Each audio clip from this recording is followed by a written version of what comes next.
Hola, muy buenos días. En esta oportunidad voy a hablar de los riñones, espero hayan estado bien. Alrededor del año 100 a.C., Areteo de Capadocia escribió: la diabetes es una afección asombrosa, no muy frecuente entre los hombres, que funde la carne y a los miembros y los convierte en orina. Los pacientes no dejan de producir aguas y el flujo es incesante, como cuando se abren los acueductos. Los médicos saben desde hace cientos de años que la orina, el líquido de desecho producido por los riñones, refleja el funcionamiento del cuerpo. Para ayudarse a diagnosticar las enfermedades, solían llevar consigo frascos especiales para recolectar e inspeccionar la orina del paciente. El primer paso en el examen de una muestra de orina era determinar su color. Era amarillo oscuro, orina concentrada, amarillo pálido diluida, rojo lo que indicaba que presencia en sangre, o negro que señalaba la presencia de metabolitos de hemoglobina, una forma de la malaria o paludismo que fue denominado fiebre de aguas negras, hoy fiebre hemoglobinúrica, en lo que los metabolitos de la hemoglobina provenientes de la degradación anormal de los glóbulos rojos tornaban color negro o rojo oscuro a la orina del enfermo.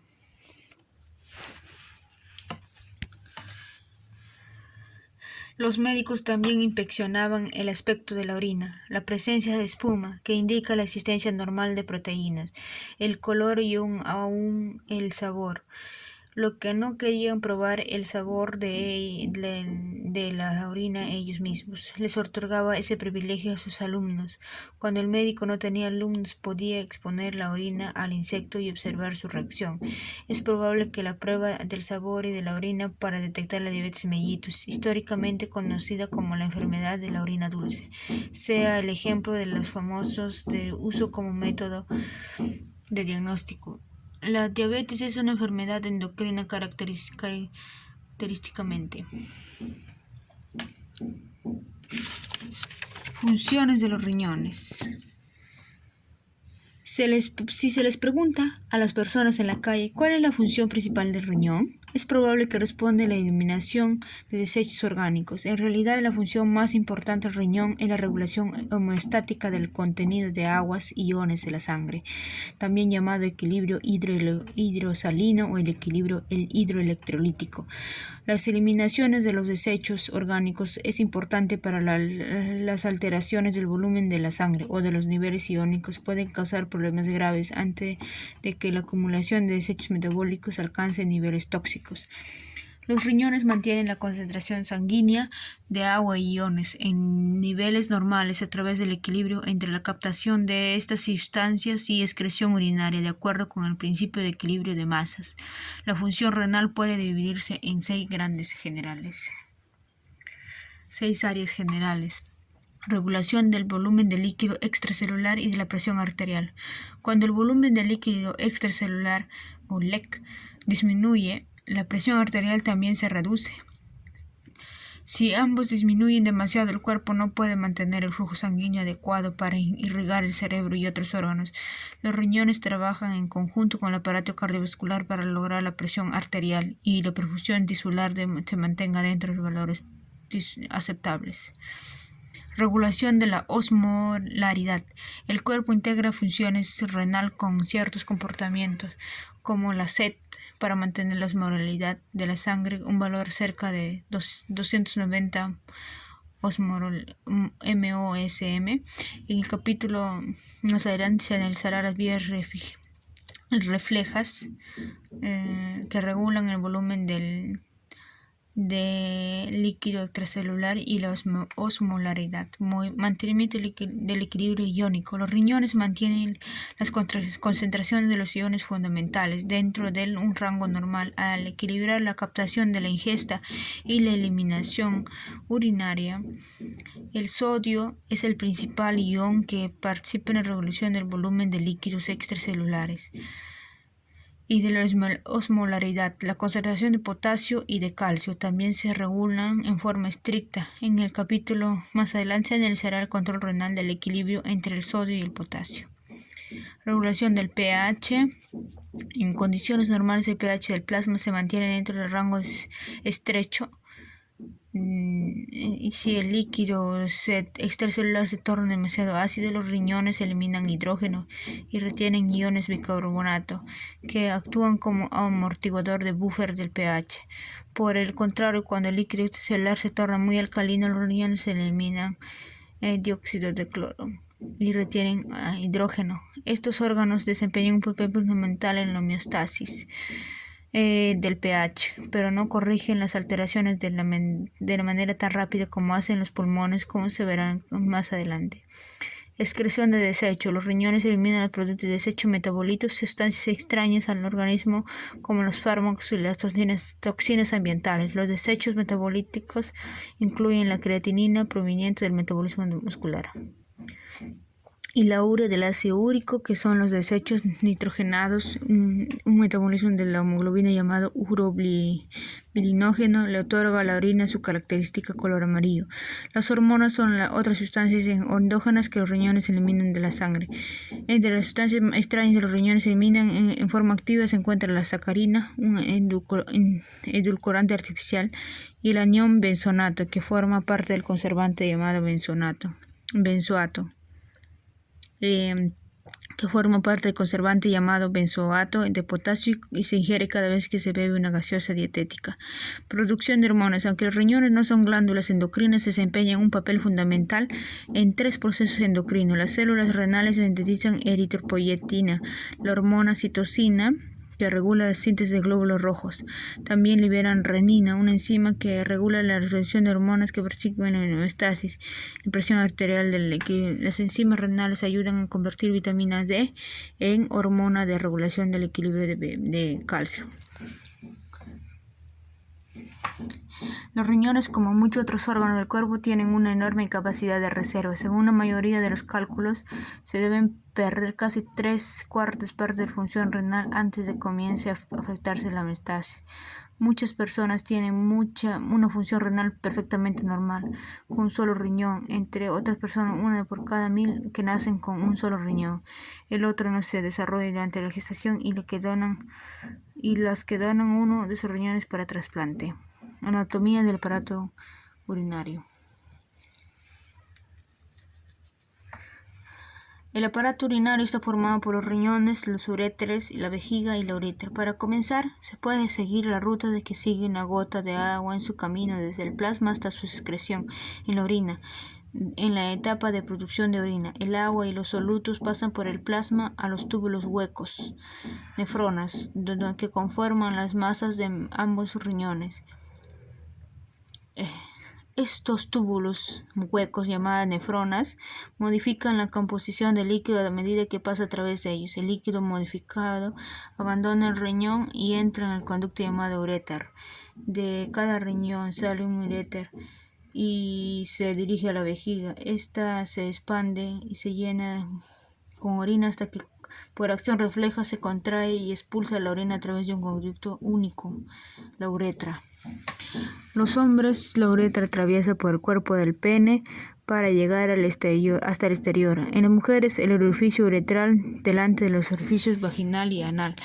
La micción o acción de orinar es el proceso del cual se excreta la orina. Los riñones, en el sitio donde se forma la orina, se encuentran a cada lado de la columna vertebral al nivel de las costillas undécima y duodécima, junto por encima de la cintura. Aunque se localiza debajo del diafragma, técnicamente está por fuera de la cavidad abdominal, encerrados entre el peritoneo, que recubre el abdomen, y los huesos músculos de la región dorsal. Debido a que se encuentra detrás de la cavidad peritoneal, suele describirse a los riñones como retroperitoneales. Retro detrás de. La superficie cóncava de cada riñón se orienta hacia la columna vertebral. Los vasos sanguíneos, los nervios y los linfáticos renales y los uréteres emergen en cada cara del riñón. Las arterias renales, que son ramas de la aorta abdominal, irrigan a los riñones. Las venas renales llevan la sangre desde los riñones hasta la vena cava inferior. En todo momento los riñones reciben 20 a 25% del volumen minuto cardíaco, aun cuando constituyen solo el 0,4% del peso corporal, 127 a 170 gramos cada uno. Esta tasa de flujo sanguíneo elevada es fundamental para la función renal. La nefrona es la unidad funcional del riñón. Dice, en la sección transversal del riñón muestra que en el interior está dispuesto en dos capas, una externa, que es la corteza, y la otra interna, la médula.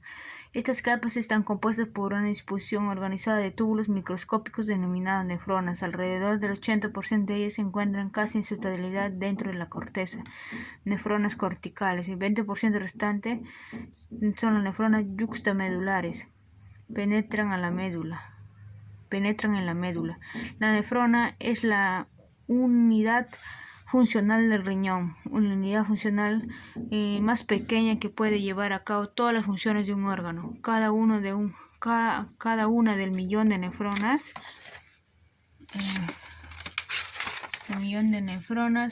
que hay en un riñón se divide en secciones. Cada sección está estrechamente asociada con vasos sanguíneos especializados. Acá tenemos la anatomía, ¿ya? Aquí está el riñón, pie del diafragma, y el de aquí, el derecho está al pie del hígado y el izquierdo al pie del diafragma. El uréter, dos uréteres que bajan a la vejiga y sale por la uretra, ¿no? En los varones por el pene, casi en medio del pene, y las mujeres es normal, ya saben la composición. Los riñones se localizan en un retroperineo a nivel de las costillas inferiores. Diafragma, glándula suprarrenal izquierda. Esta es la glándula suprarrenal que hace hormonas. Vena cava inferior, riñón derecho, uréter, aorta, riñón izquierdo, arteria renal, vena renal, peritoneo, vejiga, recto, sección. Aquí está todo, ¿no?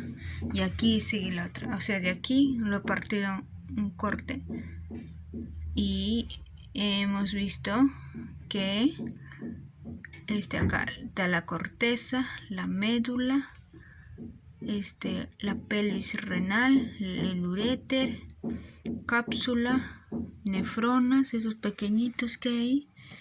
Dice aquí, en la sección transversal, que es un corte transversal, se observa que el riñón se divide en una corteza externa y una médula interna. La orina sale de los nefronas, circula por la pelvis renal y antes de pasar por el uréter se hace la vejiga.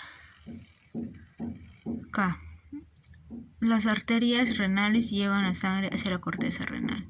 Aquí está arteria, vena renal y todo su circuito, ¿no? Y acá un pequeño corte. Las arteriolas aferentes y los glomérulos se encuentran todos en la corteza. La corteza es esto. ¿Ya? Aquí en la corteza.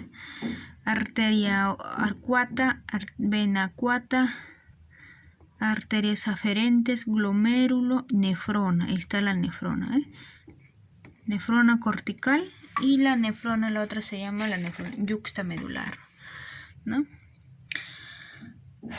Ya, y después de aquí otro corte. De acá se saca un corte pequeño y va a pasar aquí.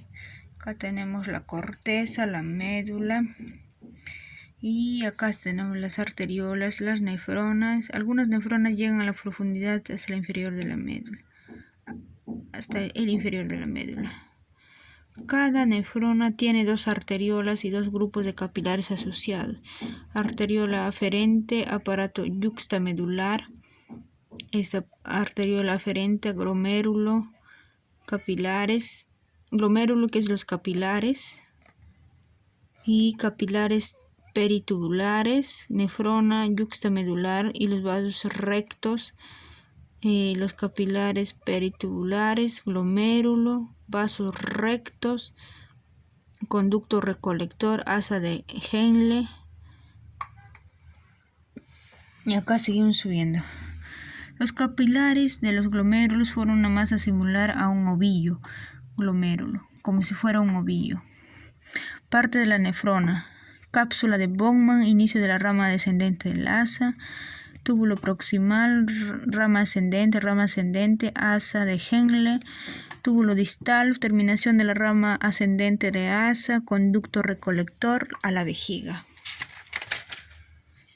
Elementos vasculares del riñón.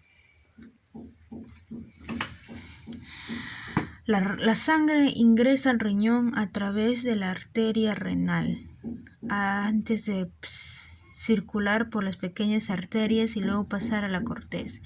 Aquí los vasos sanguíneos se convierten en un sistema porta, uno de los tres que existen en el cuerpo. La sangre circula desde la arteria aferente hacia el interior de la red de capilares, con forma de ovillo conocido como glomérulo, masa de forma de balón.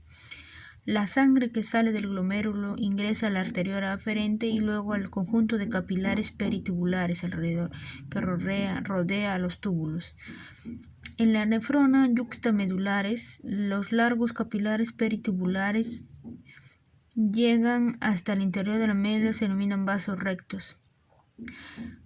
Por último, los capilares renales se unen para formar las vaínulas y las venas de pequeño calibre que transforman la sangre hacia la vena renal para que abandone el riñón. La función del sistema porta-renal es primero filtrar el líquido que pasa de la sangre a la luz de los nefronas a nivel de los capilares glomerulares y luego reabsorberlo desde el túbulo de nuevo hacia la sangre en los capilares peritubulares. Las fuerzas que participan en el movimiento de los líquidos dentro del sistema porta-renal son similares a la regulación de la filtración de agua y de las moléculas fuera de los capilares sistemáticos y en otros tejidos. Elementos tubulares del riñón.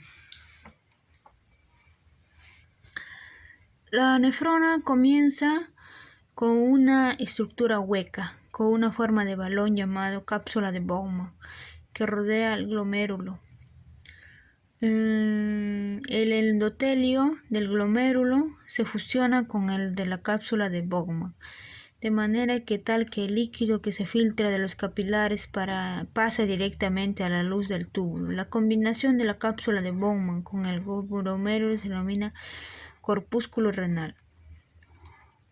Desde la cápsula de Bowman, el líquido filtrado fluye hacia el túbulo proximal cercano, luego hacia la asa de Henle, un segmento en forma de horquilla que llegan a la profundidad hasta la médula renal y luego retorna a la corteza. En el asa de Henle se divide en dos ramas, una rama ascendente delgada y una rama descendente, que tiene un segmento grueso y otro delgado. Luego el líquido pasa del túbulo distal y los túbulos distales hasta 8 nefronas drenan en un único conducto llamado túbulo recolector. El conjunto de túbulos distales y túbulo recolector forman la nefrona distal. Los túbulos colectores pasan desde la corteza a través de la médula y drenan a la pelvis renal. Desde el líquido filtrado y modificado, ahora llamado orina, pasa al uréter para su excreción.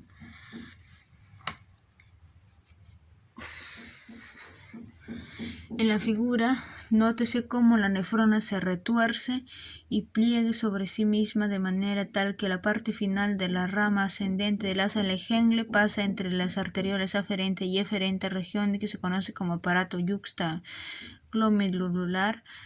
La proximidad de la rama ascendente y de las arterioles permite la comunicación paracrina entre las estructuras, una característica fundamental de la autorregulación del riñón debido a la configuración sinuosa de la nefrona.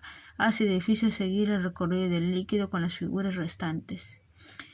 Desde este capítulo se desplegará la nefrona de manera que el flujo se represente de la izquierda a través de la derecha. Ya. Imagine que una persona bebe 350 mililitros de un refresco cada 3 minutos. Al final de las 24 horas consumió equivalente a 90 botellas de 2 litros. Solo el hecho de pensar en introducir 180 litros de líquido en el aparato digestivo es impresionante. Sin embargo, es el volumen de plasma que se pasa de